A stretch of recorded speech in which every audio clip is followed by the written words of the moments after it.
Portland Metro real estate continues to see lots of price reductions and still a fair number of homes hitting the market. What's this doing to our bigger trends? It's time for our quick 4-minute walkthrough of the latest in Portland residential real estate.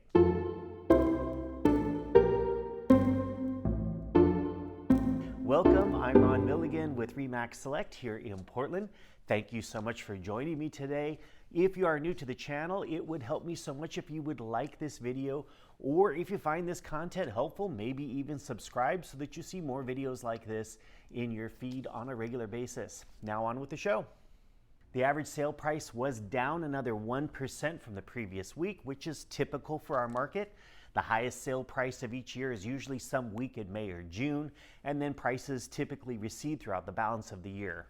What is interesting is that for the second week in a row, the average sale price came in a mere 1.2% and 1.3% over last year at this time. So maybe a new trend in sale prices. So far for the month of July, we are tracking at plus 2.7%, so 2.7% above last year's average sale prices, but that's because of some strong numbers at the start of the month. What's going on with supply? Well, supply is on the rise, which again is kind of typical for this time of year. You can see here that we had fewer homes hit the market compared to the previous week. It was still a pretty good number of new listings though for the second week in a row when we outpaced last year's new listings by more than 100. So something to keep an eye on. Price reductions are down from last week's really high number, but that number is still well above what we were seeing in the few weeks leading up to the 4th of July. Again, this could be a new trend, but I'd like to see another week or two of numbers in this range before I jump to that conclusion. Demand was up versus the previous week. The number of purchase contracts written by buyers and accepted by sellers recovered from the previous week's low and even landed a hair above the number we saw last year at this time. One of the subscribers to this channel asked about the market's inventory in months last week.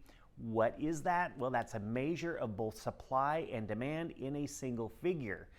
Given no new listings, how long would it take to sell all the homes currently on the active market at the current rate of sales? In our sample for the full Portland metro area, which of course includes Southwest Washington, that number is about 2.5 months. Traditionally, 6 months of inventory is considered to be a balanced market, neither a buyer's nor seller's advantage. Recently, though, I have been seeing analysts move that balance point down to as low as 4 months of inventory, stating that that 4 month is that balance point. So at 2.5 months of inventory, this is considered a seller's advantage market.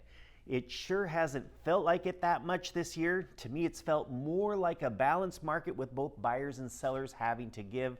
It is just a really strange market that we've got right now. No big change in mortgage rates. They've been hovering around kind of a best case scenario of about 6.5% for the 30-year fixed. Most lenders are bouncing around the 7% mark. We are waiting for a big inflation report on Friday, which is the favored metric of the Fed board. If we get a good inflation report, that could help push rates down a little bit. And if it comes in hotter than expected, we could see the market's 97% likelihood, the market's expectation of a rate cut in September start to erode.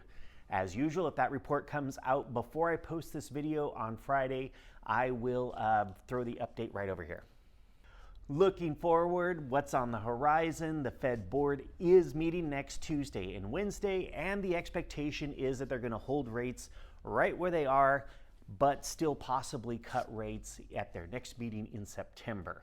So be sure to tune in next week for that update and more. Have a great weekend, and I will see you right here next Friday.